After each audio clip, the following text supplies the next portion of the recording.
Ano ba to? Wala pa kasi akong intro, tas nasa-stress ako. Wala ka pang intro? Oo.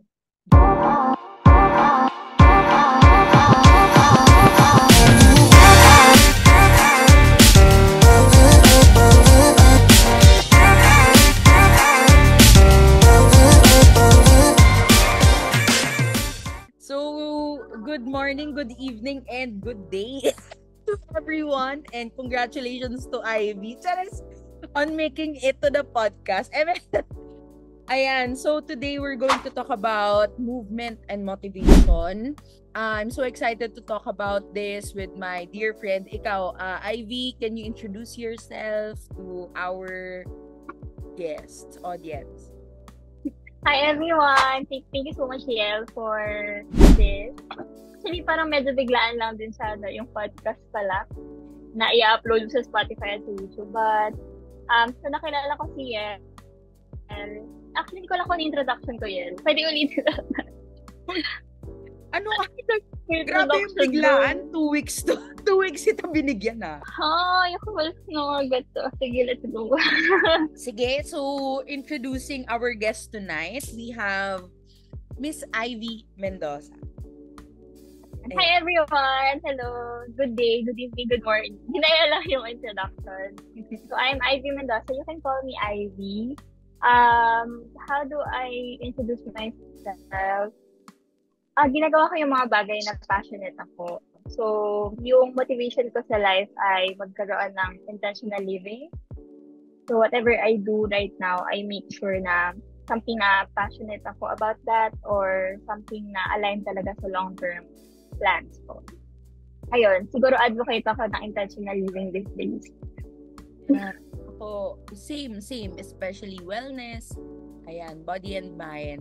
So, dahil nabanggit mo na ang motivation, ang topic natin today is movement and motivation. 'Di ba? So, you are multi-passionate? Tama ba?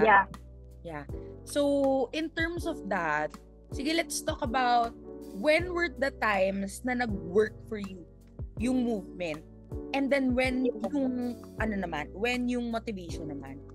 Sige, siguro start tayo with the motivation. Katulad ng sabi ko kanina, yung mga bagay na ginagawa ko talaga right now, something na passionate ako. For example, gumagawa ako ng mga dashboards. Yung mga complex na sa Google Sheets, sa Excel, mga bagay na parang ayaw mo talagang gawin kasi at ko nga ba ginagawa to? So, yung main motivation ko sa mga ganong bagay ay, number one, ma-accomplish siya. Yung sense lang of accomplishment na natapos ko itong isang bagay na to. So, sa kalagitnaan, kahit ayoko na siyang gawin, parang kinikasyon ko na bakit ko ba ito sinimulan. Pinagpapatuloy ko lang siya because of that motivation na, hindi, matatapos ko to. Na gusto ko siyang ma-achieve for me. Then, bahala na kung ano yung maging resulta in the end for other people. Ayun. So, ganun siya. And then, for the movement naman, siguro, nag-work siya for me kapag mag-exercise. Mag-ano? Mag-exercise. Okay. Oo, kasi hindi ako motivated mag-exercise. Tama naman. Parang kanina, first time ko na lang ulit bumaba dun sa gym, dun sa condo. So, sabi ko, hindi talaga ako motivated. Sabi ko, parang never naman ako magiging motivated. Gawin ko na lang. so, yung ginawa ko, nagpalit na agad ako ng damit. Tapos, make sure ko talaga na maayos yung damit ko. And then, ginawa ko lang siya. And then, sa kalagitnaan, parang medyo naging motivated na rin ako kahit pa paano. Hanggang sa natapos ko na ito. Perfect. So, hindi pala kailangan talaga ng motivation. But more on gawin mo lang siya. And then, eventually, matatapos. Yeah. Actually, speaking of, sabi mo, yung kanina, in terms of yung sa dashboard sa ginagawa mo, you are motivated in terms of achievement. So, nakakatuwa kasi maraming types ng motivation na parang it's intrinsic, extrinsic, there's achievement motivation, and so on and so forth. Ayan. Meron pang Meron pang incentive motivation. Yes, correct. Tapos baliktad, meron ding fear motivation. Oo. Self-determination. I guess in terms, I believe yung self-determination is meron kang pinapatunayan. Oo, diba? Siguro yun yung sa akin lagi. Oo. May pinapatunayan sa sarili. Oo. Yeah. So, yeah, in terms of that. So, ayun, ako naman, kailan ba nag-work sa akin yung, ako kasi same tayo, Ivy. Like, parang most of like my early days. Early days? Girl. Hindi, most of my, nung medyo mas bata pa ako, I really identify as passionate. So, in terms of that, parang marami akong motivation na iba-iba. Pwede siyang intrinsic na parang, ay gusto ko talaga to kasi I'm passionate about this. Pwede rin siyang extrinsic kasi may mga moments na parang kunyari as a student leader or youth leader, parang ay may umaasa sa akin, ganyan, may na-inspire ako, ganon. So, ayun, like maraming in terms of that, like namomotivate naman ako na para gumalaw. Ayun. So, may mga sample mo ng mga saan nag-work before sa yung intrinsic motivation? Intrinsic? Like, for example, kasi, personal passion ko kunyari is alleviating poverty talaga. Ever since, like, for the longest that I can remember.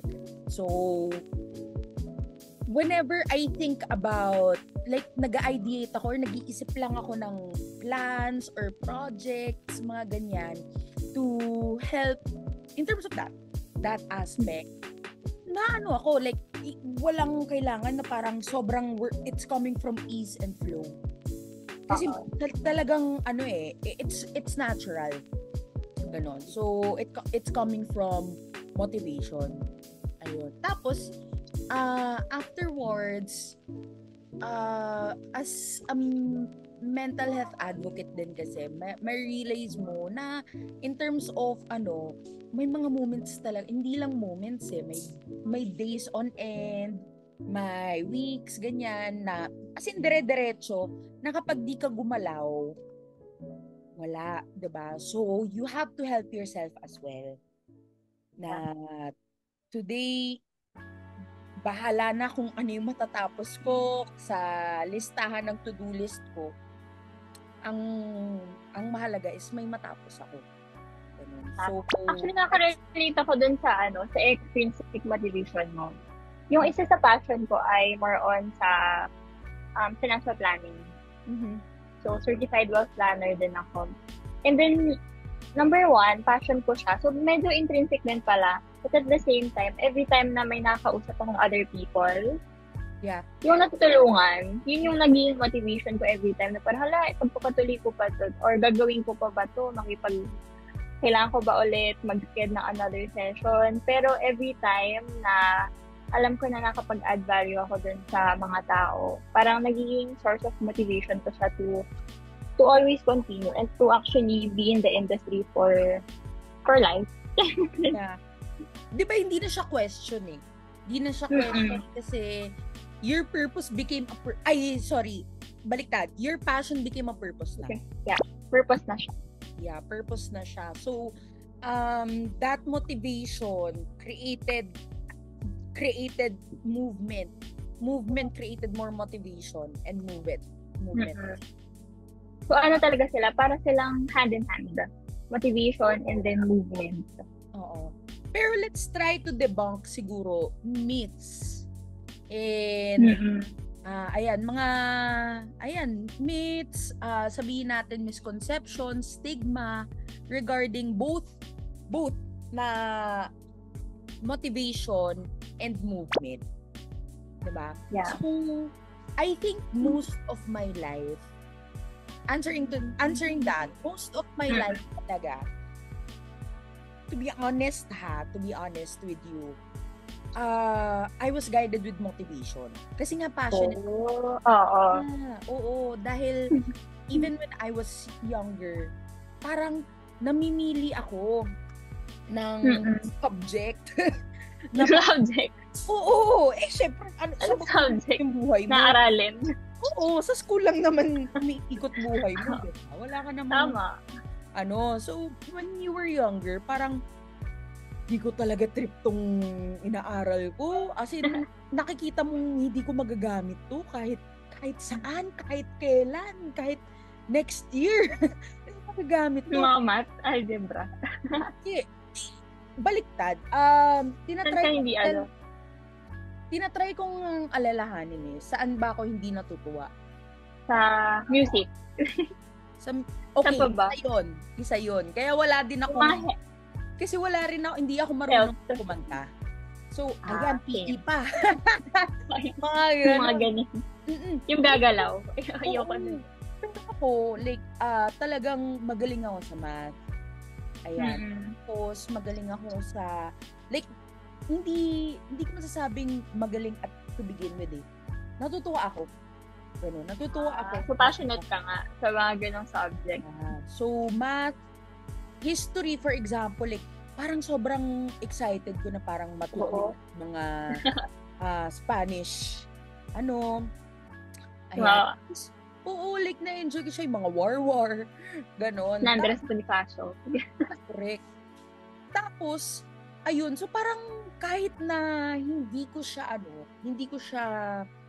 magagamit or doesn't matter kasi na-enjoy ko on the spot. Tapos meron akong gano'n na Ivy na ugali na after a while na-realize ko it's just 0 or 100. Tipong ganun, all or nothing ka? Yes. If kunyari, even with people with friends, with activities, with choices in life, topics. All out ka talaga. Oh my gosh. So, for example, ayan, hindi ko magluto. Walang problema kahit whole day magluluto ako. It's not a chore for me. Sa iba kasi chore siya. Diba? So, ako natutuwa ako. Ang ayaw ko naman is sabihin natin paghugas ng pinggan. Ganyan. Ayoko din yan. Gusto ko yung pagluluto. Paghugas ng pinggan, dinedelegate ko. Delegate na talaga. Leveraging tayo. Ayan. Ito so, talaga. I'm mostly guided by motivation. But now that I'm older, you get to realize, it comes from movement first when you're not motivated because you can't wait to be motivated and you can't be motivated. Hindi naman pwedeng hindi mo ligpitan yung plato. Pag walang ile-leverage, mali-leverage yan pala. Yeah. And imagine mo with our job, like I mean with sales for example, naniniwala ako talaga na if it's meant to be, it's up to me. Meaning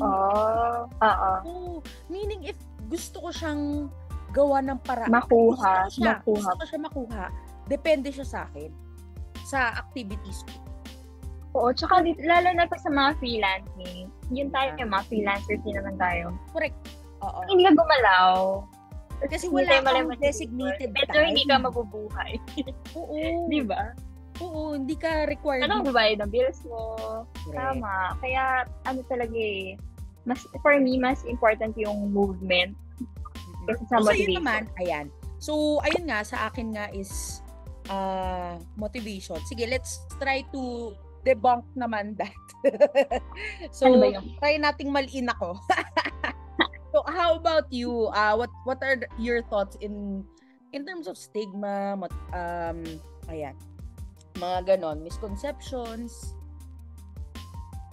Ako, actually, medyo same tayo ng personality.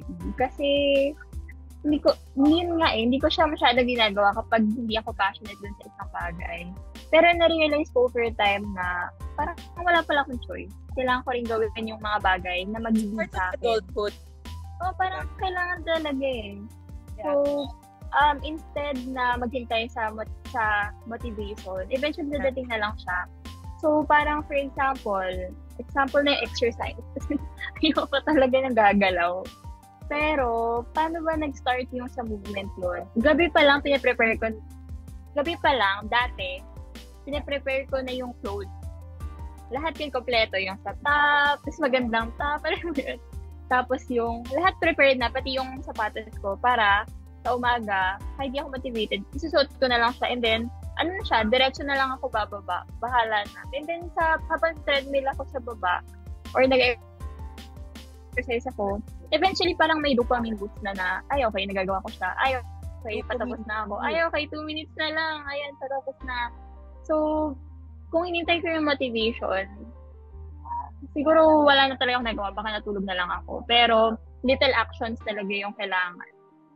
And eventually, ma-accomplish natin yung mga tasks na kailangan natin. Meron ako magawa. Oo, meron akong super, I don't know, sobrang babaw or somewhat stupid na anything related to that. Kasi kung minsan, like, kapag umaharap ka sa clients or may talk, anything talaga na meron kang mamimit that day na alam mong mamimit ka, regardless if wala lang siya, like friends lang. Kung minsan, ako as an introvert, and yes, introvert talaga. Introvert ka? Yes. Introvert ka? Oo, that's a different day. So, ever since talaga. Okay. Hindi ako palaging motivated with social interactions. So, whenever I go out, meron akong inaayos ako yung sarili ko na parang okay, magpapaganda ako, ayusin ko yung damit ko, 'di ba? Magko-contact lens ako kuno, ganyan. Na parang in all fairness, parang from damsel in distress. Nagiging princess ka, ganyan. So, mas from that movement alone, namumove ka na maging motivated kasi parang makikita ako ng mga tao, prepared ako. Ay, ganda. Oo, diba? Like, I'm okay to be seen. Social motivation. Oo. So, parang, imbis na, like, sa umaga na, oh my God, papakita ba ako sa mga tao?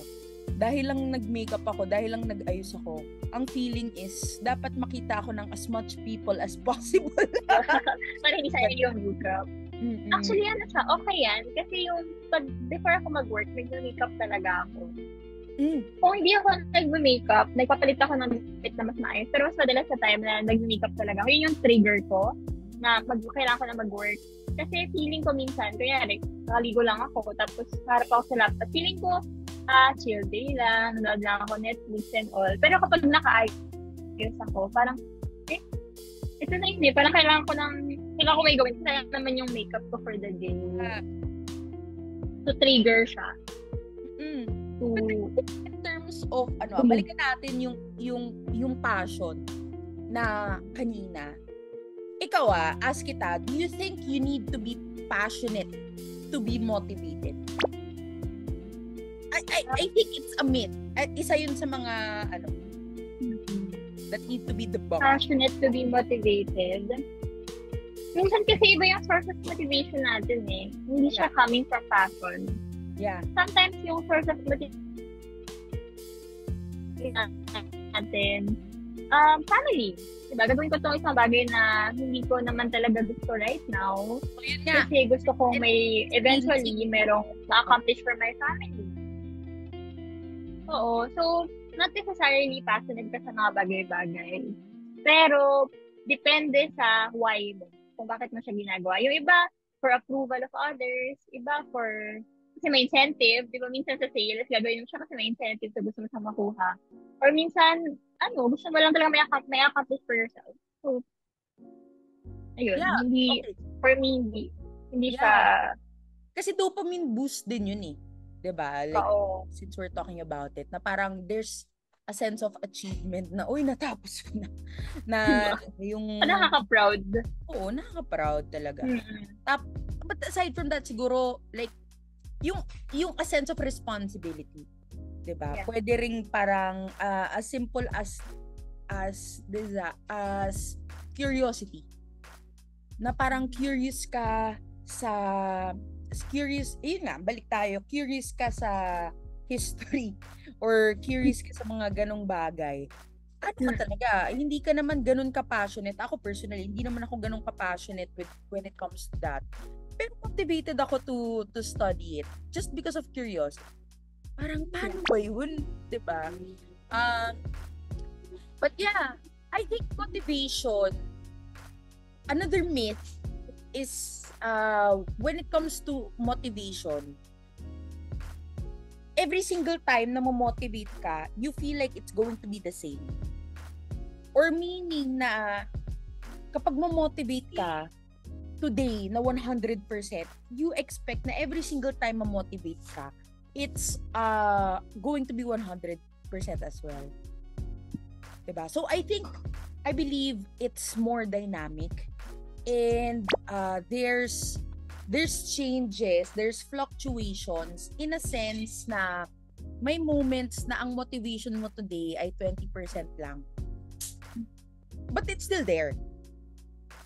Diba? So I think it's a myth na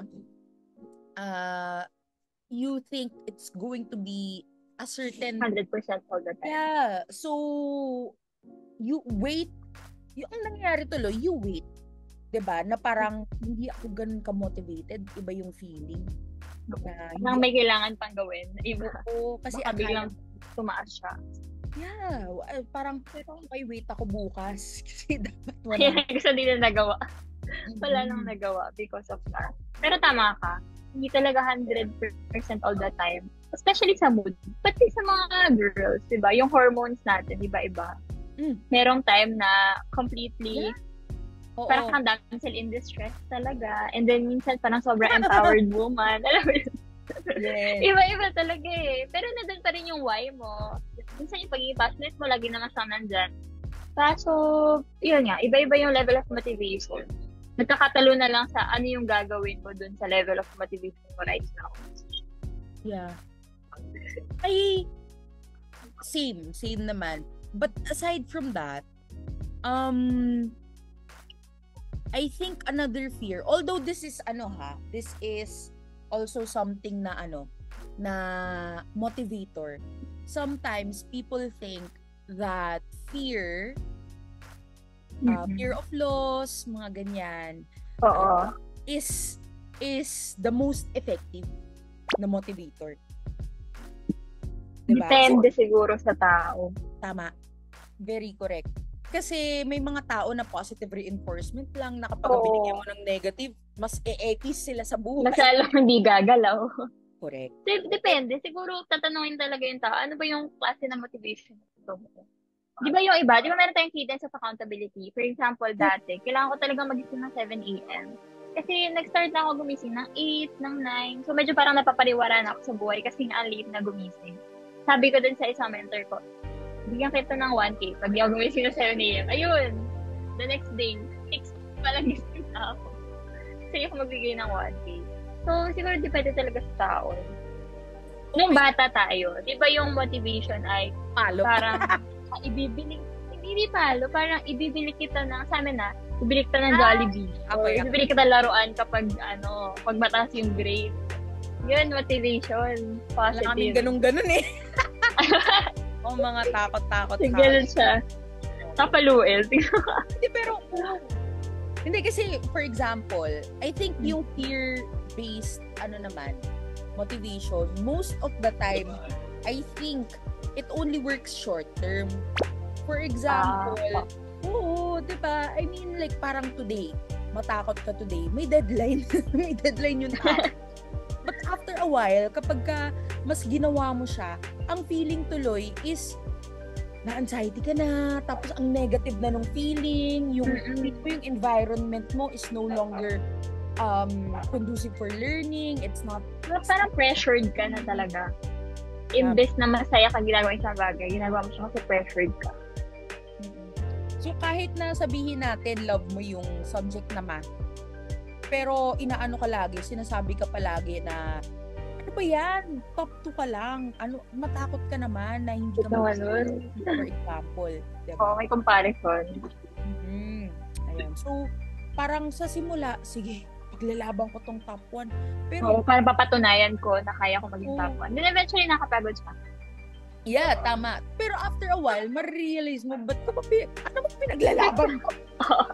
Pinagpilitan to top 1. Pareho lang naman yun. Mataas din naman ang top 2. Diba? Ayun nga.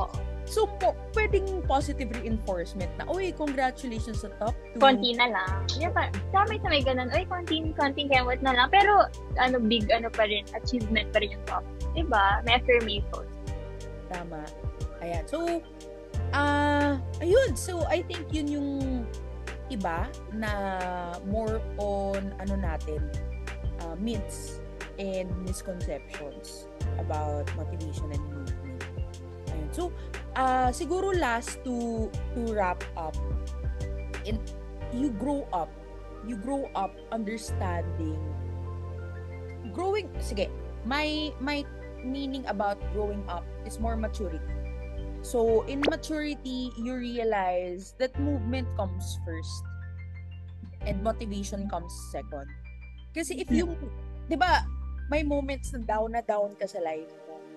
Tapos wala kang motivation and all. As a mental health advocate, this is also something na, diba? Na parang feeling mo, today talaga is already a bad day, pagising mo pa lang. So, ang motivation mo for that day is just to rest. Ang motivation mo that day is, wala kang gagawin, ganun, magmumukmo ka lang. I don't know how you do it. But you realize, maybe that motivation will not come. May isang series na it's called Working Moms. Comedy, Working Moms ata, I forgot, but it's in Netflix. Tapos merong isang doon quote, hindi ko talaga makalimutan until today, na meron silang dilemma, yung wife saka yung husband. Meron silang dilemma, meron silang problema. Tapos yung wife, meron siyang quote na parang she lives by. Sabi niya, no one's coming. Yeah, no one's coming. It's up to us. Ganun. Pero yun na yung quote, no one's coming. Sobrang sumabog na yung utak ko and sobrang daming reality. Kahit saan pwede mo talaga siyang ma-apply, no? Yeah, oo. Sa adulting pa lang. Correct.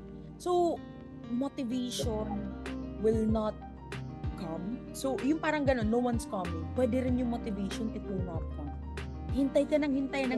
It's been weeks, it's been months, it's been possibly years na hindi ka pa rin motivated mag-resign, hindi ka pa rin motivated to create that content or start that book or whatever, what have you. Pero kapag nag-start ka ng anything little, meron kang source of accomplishment na parang tagal ko na tong pinupush, tagal ko na tong tapos today kinaya ko siya. Parang 2 years ko na tong pinaplano. Madali lang pala. Correct. Nakaya pala siya. Oo. So dahil meron kang movement, nagkakaroon ng motivation. So magsisimula ka muna sa movement talaga. Ikaw, what are your thoughts about that? Ako, actually, yung sa first part na about sa mental health, merong time dati, siguro last year pala yun, sobrang lugmok talaga ako sa buhay. As in, lahat emotions, tapos iyak lang ako ng iyak. Ayun po.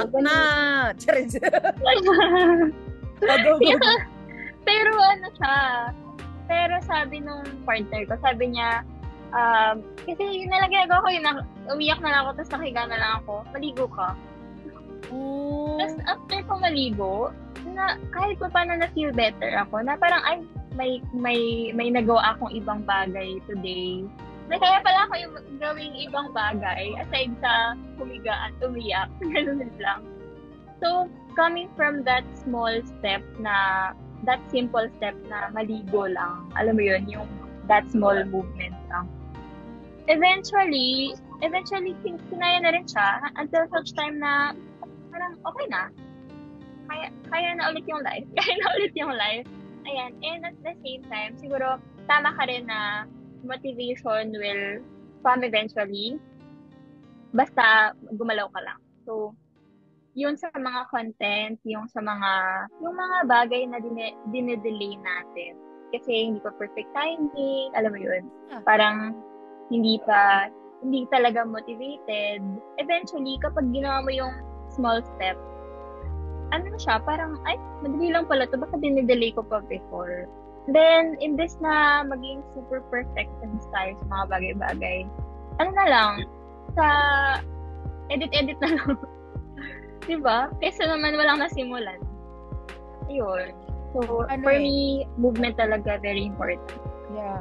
I think in terms of motivation, the reason din kung bakit hindi natin siya nagagawa always or hindi tayo may resistance. Kasi mabigat when it comes to thinking about that certain task. See, I'm not sure, syempre iba-iba naman. Pero for example, wala kang motivation to do this because katulad nung sa example ko, hindi ko naman siya magagamit in the future. Tama.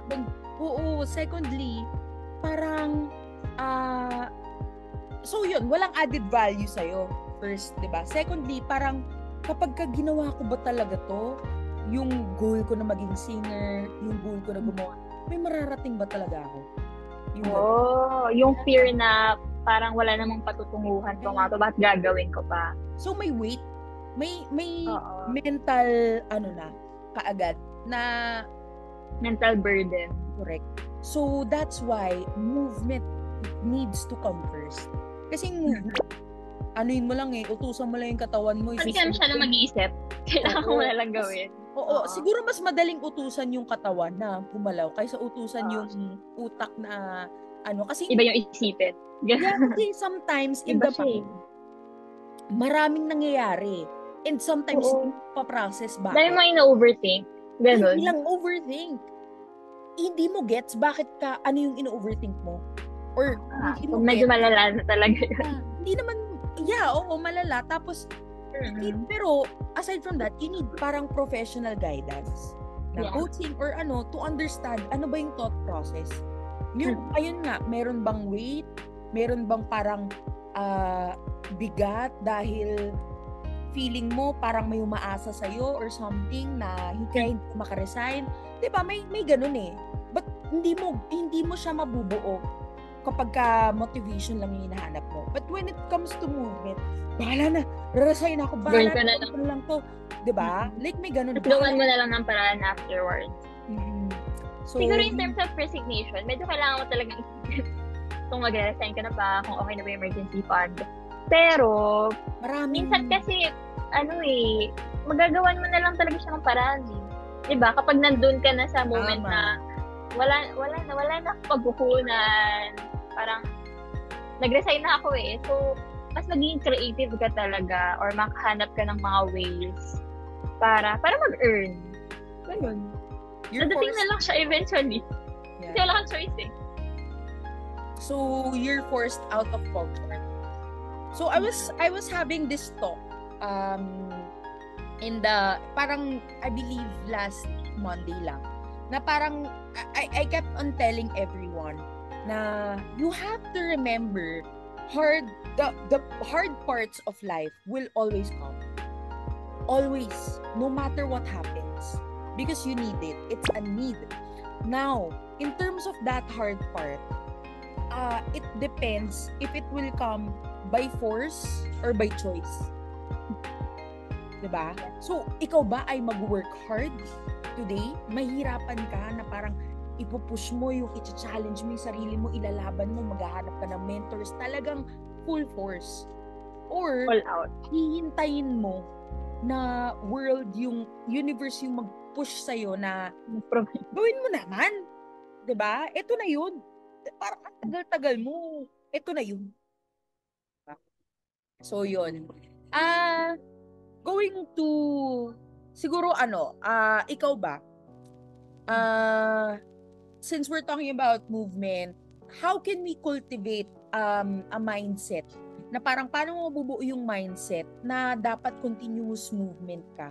Kahit na ganun nga, may obstacles ka. Mental health man yan, or may personal na may mga umaasa sa yung pamilya. Ayan.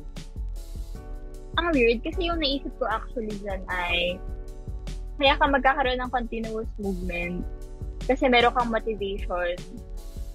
na matapos yung bagay. O, babalik din doon. So, parang bumabalik din. So, nasira yung buong natin na movement muna. Kasi, Sige, gagalaw ka, even na may ma-accomplish ka, parang ganon. Kahit hindi mo maintindihan, for example, ano ba hindi maintindihan?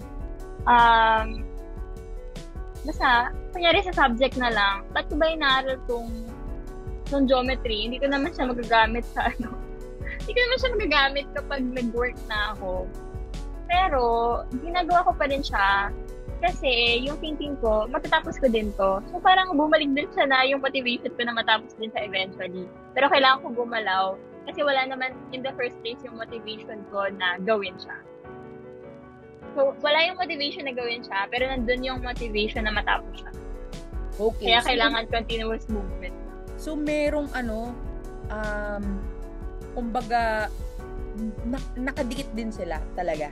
Nakadikit talaga tama sila. Naman. Tama naman. Oo. Tama naman na parang, di ba nga, kapag ka na-motivate ka, susunod ang movement. The same way na ang movement. Susunod din yung motivation. Parang hand in hand talaga sila. So, ako, siguro, coming to, cultivate mindset. Balik ako dun sa, sa thought na, bahala na. Hindi to, overtake. Kasi may mga bagay na hindi ko gets at hindi ko naman kailangan mag-gets at this moment para gawin ko yung isang task. Hindi ko na siya pag-iisipan, gagawin ko na lang. So, most of your achievements are built through daily activities. Yeah. Diba? Hindi naman siya yung, syempre, meron kang parang goal at the end na, dapat ganito yung amount. Parang routine na din siya. Yeah, routine. So, daily activity talaga. Habits and behavior. Yeah, habits. So, mas mabigat yung attachment or mas mabigat yung understanding na magde-daily activities ako. Bahala na. Alam ko lang kailangan kong gumalaw.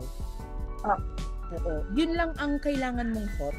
So, I think part na talaga siya ng pagkatao. Sistema mo. Gagawin ko. Correct. Oo. Ng understanding ng self-mastery, personal mastery na every single day gagalaw ako. Tapos kung ma-achieve ko man siya or hindi ko siya ma-achieve, I think whatever the outcome is, it's always it's the best for me. Pero everyday, gagalaw ako. Yung kay James Clear, Atomic Habits, 1% better each day. Ganun lang, kasi hindi naman tayo mag-1% better each day kung wala tayong ginagawa. Yeah. Kung tagal natin hinihintay yung motivation na to start, so saan tayo maging better? Kaya yung continuous movement talaga, pati yung habits na pino-form natin everyday, so yung magdedetermine ng success din natin in life eventually. Kasi habits yun,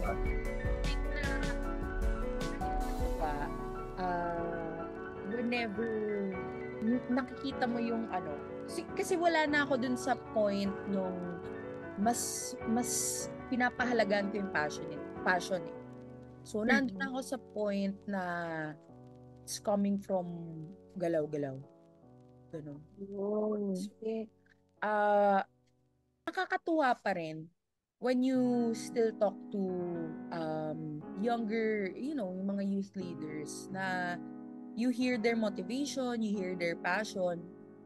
That also reminds you of the na hindi ka pa clouded by your biases. Hindi ka pa clouded by So, that alone can be movement. So, if ikaw yung person na naghahanap ng motivation, Ivy, it's so important and forever ko tong pinaniniwalaan. The theory of your inner circle, your environment. The theory, yung, di ba, the 5 people you're with, if you're, ano nga yun? 5 people na laging sinasurround yung sarili mo. Yeah, oo. So if you surround yourself with the 5 people you're with, you're going Eventually, ikaw yung maging 6. correct. So if you surround yourself, sabihin natin ikaw ay starting pa lang sa life mo. But if you surround yourself with 5 people na millionaires, let's say yun yung goal mo, you're gonna be the 6th millionaire.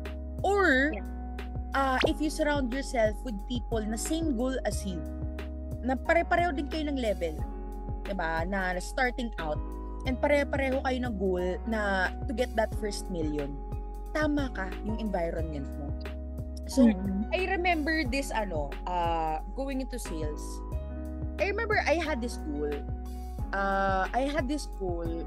Na parang, I don't remember it. I don't remember the exact amount. Let's say like 600,000. Meron pa akong 600,000 na goal by the end of the month. Meron akong isang mentor that I really value, that the mentorship that I got from that person. Kasi college pa lang, talagang mentor ko na siya, coach ko na siya. So, I went to him. Rookie pa lang ako neto, bago pa lang ako. So, I went to him. I told him, I need guidance, I need help kasi ito yung situation ko, ito yung gusto kong ma-reach, and all of that. Sabi niya sa akin, this person is not in sales, by the way. He's in a different industry. Ang sabi niya sa akin, ang advice niya sa akin, you know what? You have to tell your manager, you have to tell the people that etong mga bagay na to are hindi mo kaya, or it's too much for you. It's not even a stretch. It's just unattainable. So you have to be frank, and the manager has to understand your limits as well. Basta parang doon umiikot yung niya. And they really value this person's mentorship. Now, because for deep inside, medyo it did speak to me. I went to people that were in sales. In fact, I went to people that were already successful in sales, that were years and years na sila of success. And these people, sabi nila, alam mo yung sabi nila, yung pinaka point lang nung sinabi sila, saan lang? Ba? May 1 month ka pa? Ano ba yan? And they gave me, parang ganun. Magkaiba nung mindset. So, it doesn't matter kahit binavalue ko or yung nun. Just because yung theory of environment na hindi siya yung tamang person to ask for that kind of advice, it will also misdirect me. Yeah. Tama ba? Misdirect? Tama. Oo. So, ayun, like, kapag ikaw ay naghahanap ng motivation, lapit ka rin sa mga taong mabibigay sa'yo ng motivation. Hindi yung lalapit ka pa. Or lapit ka sa mga tao na ginagawa na yung gusto mong magawa. Yeah, as in, the way I see it, it's more, kapag kaubos ka na, parang dalawang candle, di ba? Kapag ubos ka na ng ilaw, lalapit ka dun sa isang kandila. Para magkaroon ka rin ng light. Correct. And it doesn't diminish the light of that person. Nag-share lang siya. The same way na itong other candle, kapag kakailangan niya, lalapit din siya sa'yo. Yeah, tsaka important din na siguro for friends. Meron kasi nagsabi sa akin dati, dalawa silang mag-best friend. And then bago siya humingi ng advice sa isa, tinatanong niya muna, masaya ka ba today? O kaya meron ka bang fire today? Kasi kung hingi siya ng advice dun sa tao na lugmok din para sa araw, may pareho wala silang maghihilahan pababa.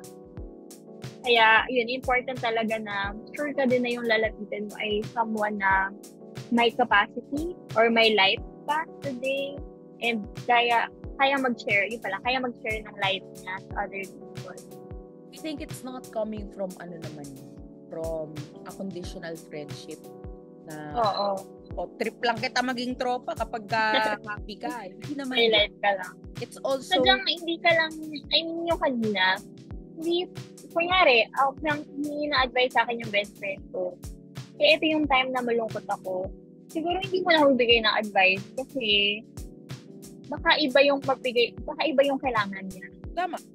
So, hindi siya yung traditional friendship na hindi kita friend kasi sad ka or something. Sadyang coming from love pa nga na hindi ako yung kailangan na tao mo right now. So, siguro mas mareredirect ka doon sa tao na na-align ka, na mas mamomotivate ka, mas makakagalaw ka. Realistically, Ivy, before kasi nagkaroon, kunyari, di ba, 5 people you're with, tapos ikaw yung magiging 6. Realistically, before, we tried na parang gusto namin, kunyari, dun sa 5 na yun, merong isa na parang talagang, alam mo yun, like, negative talaga in life, na laging iniisip, hindi ko to kaya, ganito, ganyan. Tapos kami, dahil marami naman kami yung, di ba 5 kami, siya yung pang 6, parang kami, motivated din kami to help that person, naiangat siya. Oo. Now, the funny thing about that is kahit na gaano kami ka-high yung energy namin, gaano ka happy kami sa ginagawa namin, nadadown with that person. So, baka kasi ayaw niya tulungan yung sarili realistically, so, akala mo mabubuhat mo siya pataas, pero ang true is ikaw ang mahihila pababa. Simply because, and this is the only reason, wala siyang motivation on his own. Yung ayaw niya talagang mag-improve or ayaw niya maging positive talaga yung life niya sa araw. Tulong mo. Wala pa talaga magagawa eh. Yeah. Kahit pa rin talaga yun ng tao. Yeah. So, as much as you want, pero at the end of the day, ito talaga yung makatulong sa sarili. Yeah. So, ayun. Ano ginawa niyo dun sa friend niyo na yun? We're still friends. We just don't talk about about work. Yeah. Yeah. Don't talk about work anymore. Ibang topic na lang. Oo, we're still friends, of course. Yeah. So, pero in hindsight, you get to realize din kasi na if ikaw tawag dito, say nandun ka na sa level na gusto mong mag-heal from a breakup or gusto mong mag-heal from a failure or whatever, 'di ba, gusto mo na mag-move forward, na meron kang habits na hindi mo na gusto mo mag-move forward, tapos lumalapit ka pa rin dun sa mga same individuals na hindi na aligned with your growth. For example, 'di ba, party girl ka, tapos biglang isang araw nagising ka, parang hindi ko na to trip, hindi na nagsaserve sa akin yung fact na dapat nagpa-party ako every other day. Parang mas trip ko na mag-business and all. So, pero kahit na trip mo yun, if yung same circle na yun pa rin yung mga tao na everyday mo at you allow them to influence you. Kumbaga kapag mga party sila, sige na nga, sama ako kasi mga friends. Nahirapan ka magbago. Yeah. Wala ka ng boundaries and hindi mo pinoprotect yung sarili mong goals. Yeah. Yeah. So, boundaries in terms of friends tayo, walang problema. If you need me, I'm there. For the good times, I'm there. Pero, it's just, this is what's more aligned with my life right now. I'm going to have a shield na going to protect me with something that's no longer serving me. So, kayo, I'm still happy that you guys are happy there. It's just not for me anymore. So, sinabi ni Coach Ras dyan, kapag merong isang person na siguro pag meron kang isang person na hindi na talaga sa completely nakatulong. So parang nahila ka na talaga pababa. Pero gusto mo naman siyang tulungan. Sadyang hindi na lang talaga aligned yung values, hindi na aligned yung actions sa gusto mong mangyari in life. Ang sabi niya is to let go and love from afar. Parang love mo pa din person. Nakatuloy na sabi mo kanina, support mo pa din siya. Pero, eventually, kailangan mo rin tulungan yung sarili mo na kung gusto mo talaga ma-achieve yung life na gusto mo, kailangan mong piliin din yung makakasama mo sa buhay. Love mo pa rin sila, pero iba lang yung kasama mo. Yeah. Pero honestly, Ivy, kapag ganun kasi yung na na-outgrow mo siya, kung sana lang kayong Oo, tama. Yeah. Yeah. Hindi naman siya, it depends sa person, I guess, kung gusto nila maging intentional na talagang first level. Pero, Pero hindi naman. Oo. Eventually, mafe-feel mo yun, parang hindi na kayo same ng page. Yeah, pwede naman na nag-fade out. Na, oo. Yun, parang hindi na nag-uusap kasi iba na rin yung kausap mo. Yeah. Yung mga sad part in life. Mas low friendship maintenance na. Diba? Mas low maintenance na yung friendship. Ganun. And when the time comes, you don't end naman the friendship kasi parang, diba, eto, kunyari, magkasabay kayo. But after a while, mag-drift apart kayo. Pero if you really need to be together, magsasama din kayo after one. Yes. So, talaga. Yes. I think that was a very, very fruitful topic today. Ako, marami akong natutunan at and I really enjoyed this, I really enjoyed this. So, talaga. Yes. So, wrapping up, I guess, motivation is okay to begin with. If it's there, let's use it. But when it's not there, movement is always something na we can rely on. Tama? Continuous movement every day. Tama. Ikaw, ano yung main takeaway mo today? Same. Yung pala sinabi, same lang. So yung main takeaway ko is that you don't need motivation to succeed. Movement talaga yung start. And then eventually dadating din lang talaga yung mga motivation na yun. So, kung gusto natin mas maging intentional sa life natin, let's build systems and habits in place na even though wala yung motivation, araw na yun, gagalaw ka pa din. Ayan. Yes. Last na, dagdag ko lang doon, I think sabi ni si James Clear, same lang with Atomic Habits, na, di ba sabi niya, you don't grow to your level of goals, you fall to the level of your systems. So yan, I think that's a good ending point. Thank you so much, Ivy, for joining me today in this podcast. And I hope everyone was able to learn, our audience was able to learn from this session. I'd love to have you again in the future if you're available. And thank you so much, Ivy. Have a great day, everyone.